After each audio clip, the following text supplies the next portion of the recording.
Hola chicos, buenos días.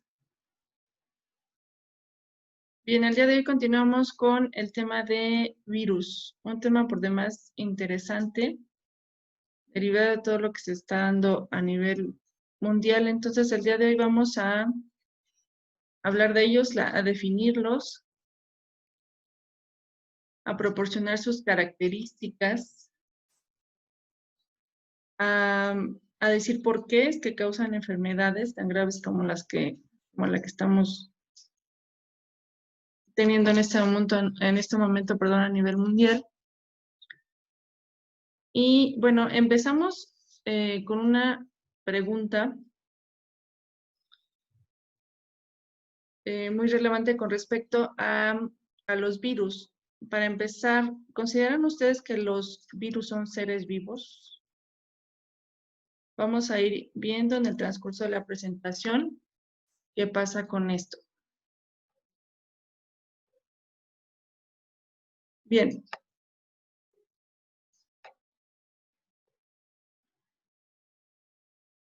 Un virus no es un ser vivo porque solamente se considera como partícula solamente porque está compuesto por una cápsula de proteínas y en su interior tiene material genético. El material genético puede ser RNA o DNA. Solamente contienen uno de los dos.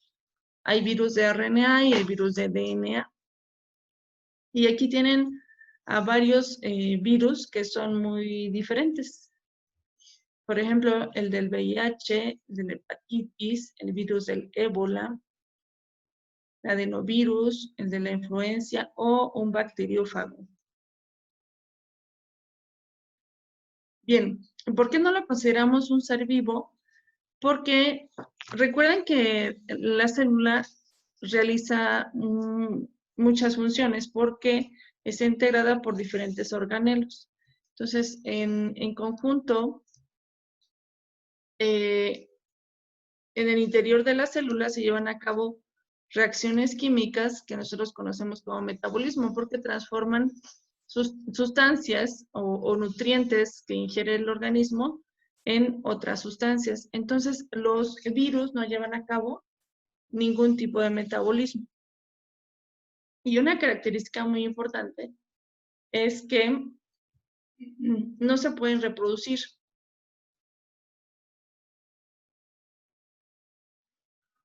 No pueden reproducirse, ni siquiera como tal alimentarse o nutrirse. Por lo tanto, no llevan a cabo las funciones que definen como tal a un ser vivo. Otra característica es que no están formados por células. Como saben, la célula es la unidad fundamental de todo ser vivo. Entonces, los virus ni siquiera son células. Como les comentaba en un inicio, se consideran como partículas. Y entonces están algunos virólogos o biólogos los ubican como como entes biológicos, sí, pero están en la frontera entre lo vivo y lo no vivo, porque sí poseen ácidos nucleicos, pero no pueden replicarse o reproducirse por sí mismos. Otra característica muy importante es que su tamaño es muy pequeño. Van de los 20 a los 300 nanómetros. Y para que se den una idea más o menos de este tamaño, un nanómetro es la millonésima parte de un milímetro. Entonces, a un milímetro lo dividimos en 1.000.000 de pedacitos y cada uno de ellos es un nanómetro. Entonces, los virus son muy, muy pequeños. Por ello es que con con el virus SARS-CoV-2, pues en un inicio se manejaba la información de que los cubrebocas no eran suficientes para protegernos, los convencionales, porque estas partículas, al ser muy pequeñas, pues podían pasarlo muy fácilmente. Por ello es que es importante que ustedes utilicen uno que sí sea de una tela recomendable, no cualquiera que vendan por ahí, porque puede no darles la protección necesaria. Si bien no contiene como tal a todas las partículas virales, sí disminuye la carga viral y además contiene el cubreboca contiene a las gotículas o a las gotas muy, muy pequeñas que pueden contener al virus. Y es por esta razón, porque son muy, muy pequeños. Bien, entonces, estos virus, sin embargo, pues sí tienen genes, se reproducen, como tal se replican, se les llama replicación, y también evolucionan. Recuerden que hablamos de evolución ya anteriormente, que aplica a los seres vivos. Bueno, pues se ha visto que los virus también van cambiando y van mutando. Seguramente han escuchado esa palabra de que presentan mutaciones que los hacen que se vayan adaptando al ambiente y que vayan y que sigan, digamos, presentes, que sigan causando infecciones. Esto de la evolución, pues es importante porque se dice que los virus han convivido con los organismos vivos desde hace ya aproximadamente 200 millones de años. Entonces, son partículas que han estado presentes durante ya mucho tiempo y durante ese tiempo han ido evolucionando. Bueno, dado que ellos no pueden reproducirse por sí mismos, pues necesitan entonces penetrar en una célula viva y adueñarse de sus procesos vitales. Ahorita vamos a ver cómo. Esta célula infectada, es decir, a la cual ya ha entrado el virus, obedece a la información genética del invasor. Entonces, lo reproduce fabricando copias del genoma viral y de las proteínas de su cápsula. Aquí lo que ustedes están viendo en esta foto es una micrografía electrónica. Los virus no pueden ser vistos por los microscopios convencionales, los que podemos tener en un laboratorio. Necesitan microscopios electrónicos de barrido. Y entonces aquí vemos a una célula humana, que es la que ven como en color gris más oscuro, y las partículas del virus SARS-CoV-2, que son las partículas amarillas, las que están pegadas ahí a la célula, están adheridas. Esta es parte del ciclo de reproducción del virus, el adherirse a la célula. Bueno, les comentaba acerca de su origen, que se remonta hace ya, han calculado que a 200 millones de años, y sugieren que pudieron haber surgido como derivados de seres vivos. Algunos incluso indican que pudieron haber sido en un inicio parásitos. Por lo tanto, pues es natural que provoquen epidemias ocasionalmente y por ello es que es importante estudiarlos, conocerlos y tomar, derivado de esto, tomar precauciones necesarias. Se comenzaron a estudiar o se supo de existencia más bien a partir del siglo XIX y con la tecnología pues ha sido mucho más fácil su estudio. Por ello es que necesitamos que, bueno, tanto el conocimiento ni la preparación pues nos hagan conocerlos más y por lo tanto tener mayores herramientas para evitar infecciones.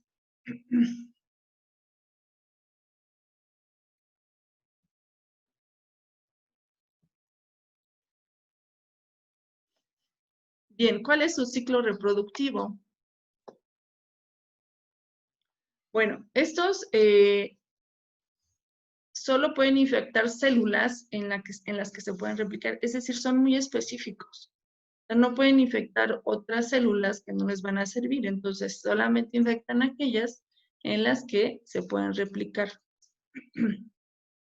¿Cómo lo hacen? Pues primero se adhieren a la célula, y esto es porque hay una unión entre las proteínas que están en la cápside vírica, en la superficie, y hay receptores en las células del huésped. Entonces, esas proteínas de la cápside se unen a esos receptores, son como una llave que se une, y entonces se unen a la célula huésped y posteriormente entran en ella. Entonces, mediante endocitosis, mediadas por receptores, como les decía, o por fusión de membrana. Una vez que ya están dentro de la célula, realizan la replicación de su material genético para formar nuevos viriones o cuerpos de virus o partículas virales.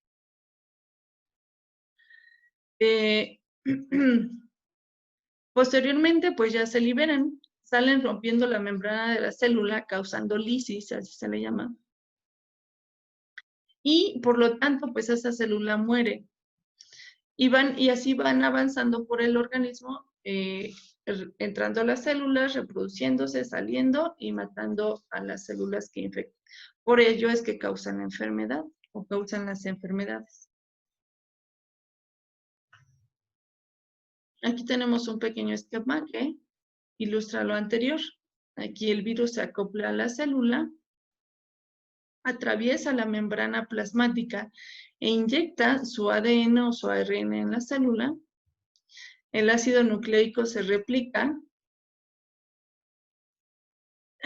y abandona la célula, la cual pues puede quedar destruida. Vamos a ver un pequeño video para que ilustre lo anterior.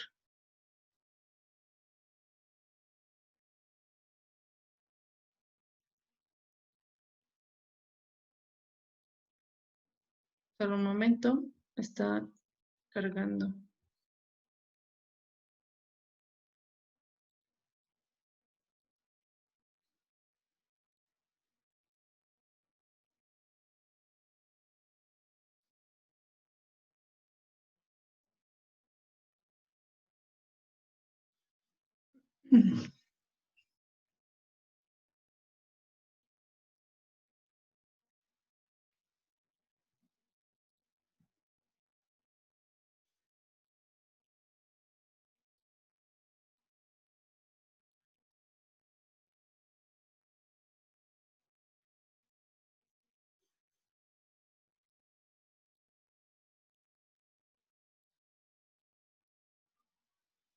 Solamente muestra el proceso, como tal, lo que les platiqué, cómo es que el virus entra a la célula, pero pues es una animación, se ve mucho mejor.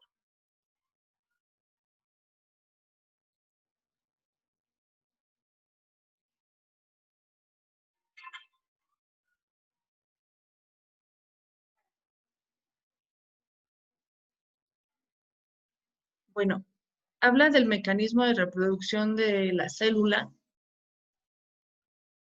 Entonces, en el núcleo de la célula constantemente se está produciendo DNA. Permítanme ponerle pausa. Ya se está reproduciendo aquí.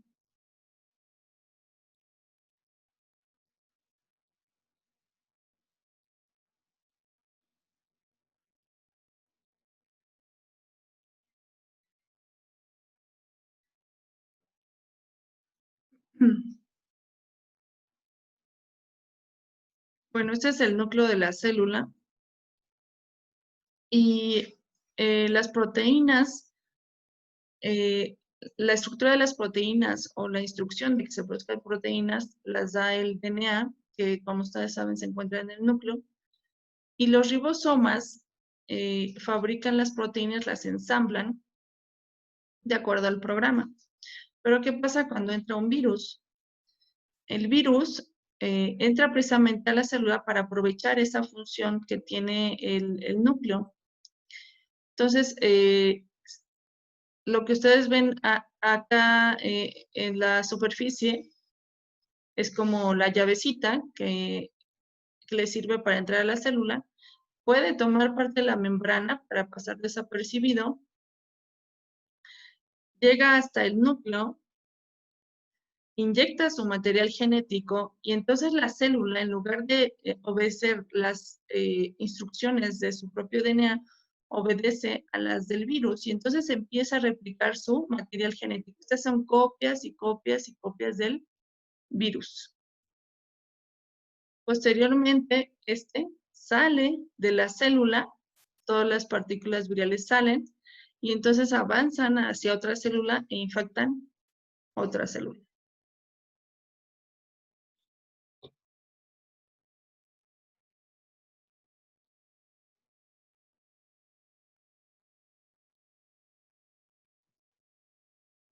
Estas son unas ilustraciones de lo que son la estructura general de los virus. Hay diferentes formas de virus, por ejemplo, esta que es una filamentosa y es el virus del ébola. Esta parte se le llama cápside, que es la estructura interna. Pueden tener una envoltura. Esta envoltura es la que puede ser de grasa y es la que nosotros deshacemos al lavarnos con agua y con jabón suficiente. El alcohol, por ejemplo, también deshace esta envoltura y entonces todo esto se va desintegrando. Es como si le quitamos como tal la membrana celular si se tratara de una célula. Y aquí dentro pues está su material genético. En este caso, el virus del ébola es un virus de RNA y también tenemos aquí otro que es el virus del chikungunya y que es un ADN también, perdón, un virus de RNA. Tiene una envoltura igualmente y una cápside. Bien, ¿y qué enfermedades causan? Pues causan muchísimas. A partir de que se descubrieron estas partículas virales, pues se ha ampliado mucho el estudio porque en un inicio todas las enfermedades se atribuían a bacterias. Ahora se sabe que no es así. Entonces, por ejemplo, tenemos el adenovirus que pueden causar infecciones gastrointestinales, neumonías, meningoencefalitis. Tenemos a los coronavirus, que es el grupo en donde pertenece el SARS-CoV-2, que ahorita está actuando, que está causando la actual pandemia. Y entonces estos producen el 10% de los resfriados comunes y también pueden causar complicaciones en pacientes con bronquitis crónica o asma, y pues son agentes causales de los síndromes agudos respiratorios severos. El paramyxovirus, que es altamente contagioso y elabora bronquitis o neumonía. El ortomyxovirus, que es el que causa la influenza.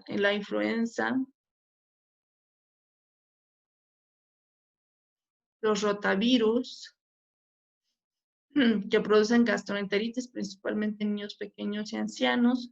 Los rubivirus, que causan rubiola, la enfermedad de la rubiola. Pero también dice aquí, bueno, por eso es que de la rubiola se tienen que cuidar mucho las mujeres embarazadas porque puede dar lugar a anormalidades fetales. El poxvirus, que causa lesiones nodulares.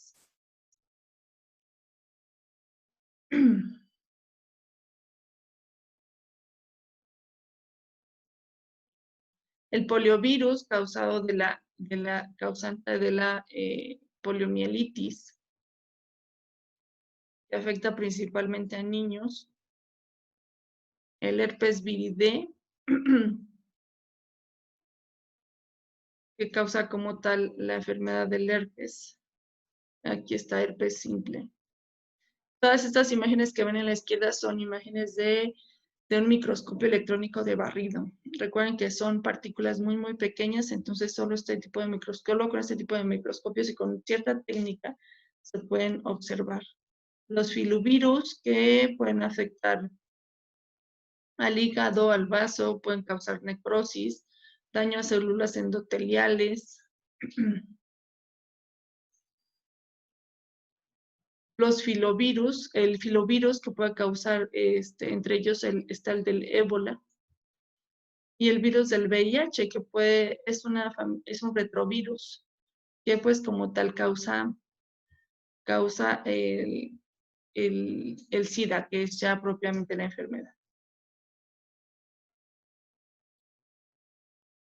Sin embargo, pues no todo es enfermedad con los virus. Hay un grupo que son los bacteriófagos, y que como su nombre lo dice, atacan a ciertas bacterias. Entonces, esta característica, estos virus, se ha aprovechado en la investigación porque ahora se sabe que pueden ser utilizados para combatir a bacterias patógenas, y en especial aquellas que cada vez más son resistentes a los antibióticos. Recuerden que esto es un problema de, de salud pública, porque cada vez más están está aumentando la resistencia de las bacterias a los antibióticos actuales. Y entonces se está investigando la fagoterapia, es decir, combatir estas bacterias a través de estos virus. ¿Por qué? Porque estos son muy específicos, es decir, solo atacan a cierta bacteria.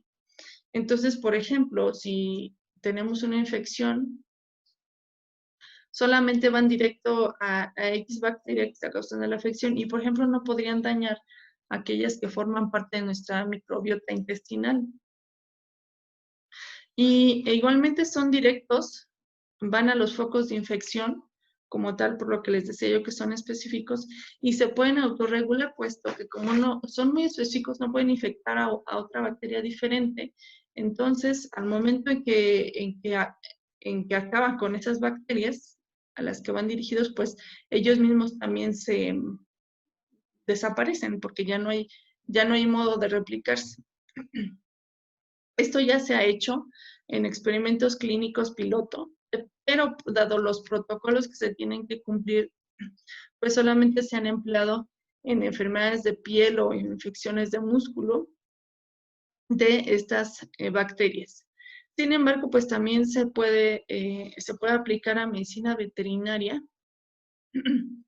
También se pueden diseñar para eliminar bacterias patógenas de nuestros alimentos, o incluso para infecciones bacterianas que atacan también a los cultivos. Las bacterias también pueden ser causa de enfermedades de plantas. Entonces, aquellos cultivos de interés agrícola pueden también verse beneficiados con esto. Y también, esto es una investigación también reciente, porque se ha visto su aplicación en vacunas o también incluso en el combate al cáncer.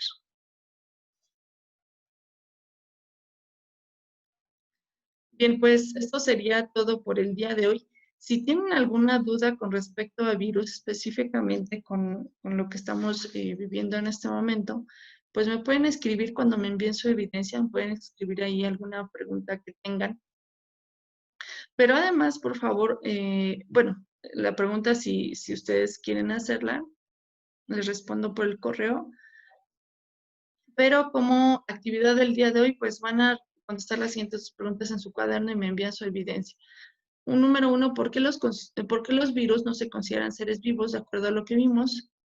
Y número dos, ¿qué propondrías para evitar que virus que se encuentran en otras especies puedan causar infecciones o enfermedades en la especie humana, que es parte de lo que estamos viviendo actualmente? Sería todo por hoy. Que tengan muy buen día. Espero su evidencia. Y si tienen alguna pregunta, pues me la pueden mandar por correo. Tengan buen día. Hasta luego.